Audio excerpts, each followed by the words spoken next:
All right, you can see here the AWS console homepage. Let's go to AppFabric first.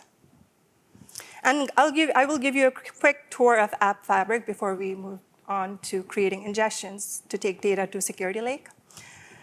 On the Getting Started page, as you can see, I've already completed the steps that my colleague earlier mentioned. I've created an app bundle. I've authorized applications. In fact, I have already authorized I've already authorized 9 SaaS applications so far, and they're all in connected state, which is great. This other feature that we provide here, which is called user access, here I can search for my email address.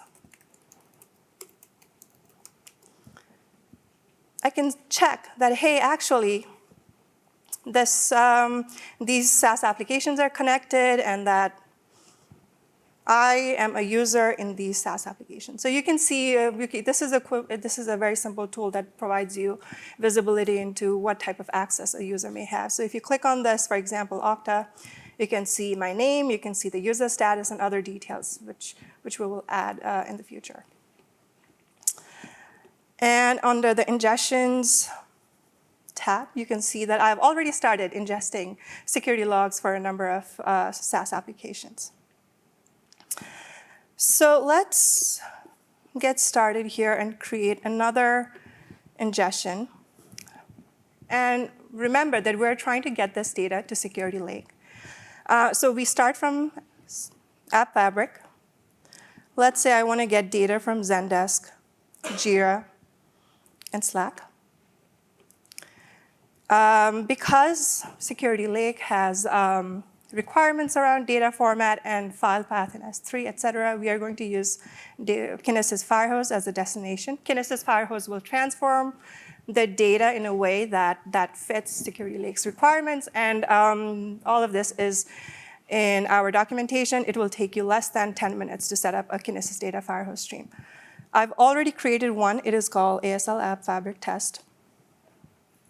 I will select OCSF and JSON as the schema and format, and I will set up ingestions. To check, I can just go back to ingestions. I will look at Zendesk. As you can see, I just added the ASL AppFabric test as the destination, and it is already active. So in what I have done in this Firehose stream is I have configured it to convert data into Apache Parquet.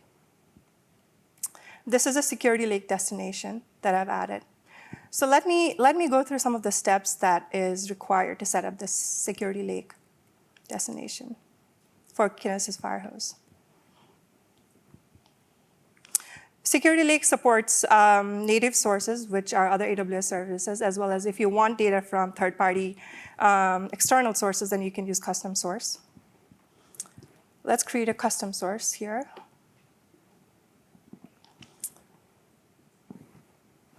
Let me copy my account ID. So let's give it a name. Let's give it an AppFabric Security Lake demo. 62723. This is a bit of long name, so let me make it shorter. I will select an event class that is supported by AppFabric. Let's select authentication here. I will provide my account ID, an external ID, and I'll create a custom source. This will take a couple of seconds.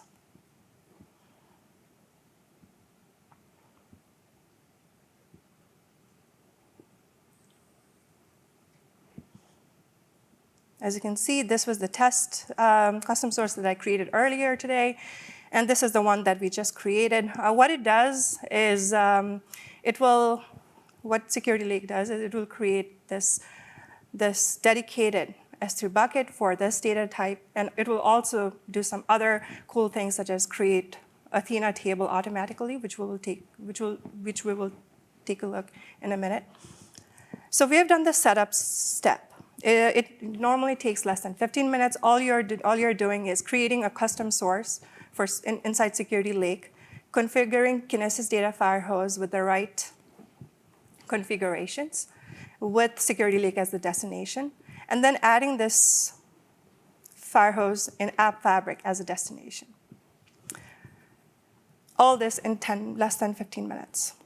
Now let's get into the analytics and the investigation part. As I said earlier, Security Lake comes natively integrated with Athena. And it also creates a database in Athena. So as you can see, this is the table that the destination, custom source that we just created in Security Lake. And this is the table that gets created automatically. This is the one. This is the one that I created earlier today for testing.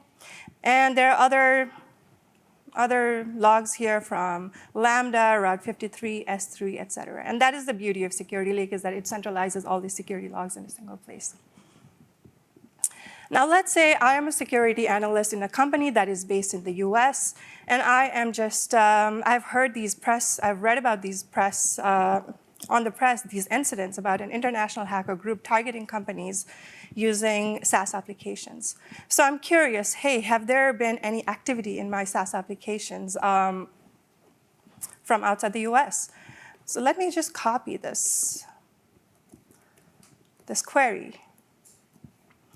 And all this query does is asks, hey, is there any user outside the US that is accessing our SaaS applications? And yes, there is. We have an actor here, richardrowe627@gmail.com, who has been active from Ukraine. Now I'm concerned.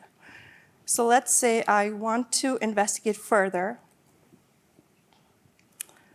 So now I am going to just filter on all activity from this user. And I'm going to just get a feel of what this user has been doing.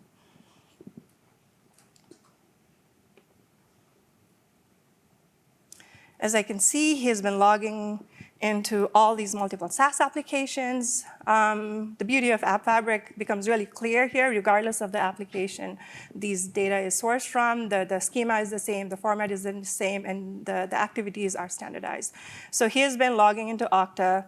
He has been updating configuration in Okta as well. He's been also doing more things in Dropbox and other SaaS applications. So at this point, I want to investigate more. I don't know what's happening. So let's say I just want to suspend this user while I investigate. To help me focus on the specific SaaS application that I need to put my attention to, I can go back to my user access tool, look for this user email address. And here I see, oh, okay, this user has access in 4 SaaS applications. He's active in Okta. What I can do is I'll go to Okta. I will go to the admin console. I will look at the directory, people. I'll look at this user. And I can just suspend this user. What this does is it gives me time to investigate more and see what actually is happening without worrying that there might be more security threats coming in. Let's say I, as a security analyst, want to continue monitoring the situation. I want to know if there are other users also logging in from outside the US. What I can do is I can go to quickset.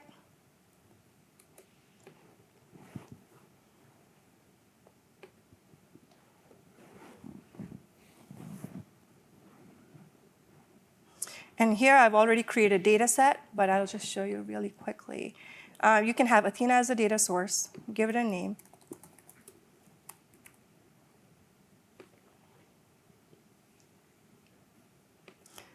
Select Security Lake database as the source. And as you can see here, the table is already populated. I can select this table that we saw earlier in Athena that was created by Security Lake, and then start visualizing.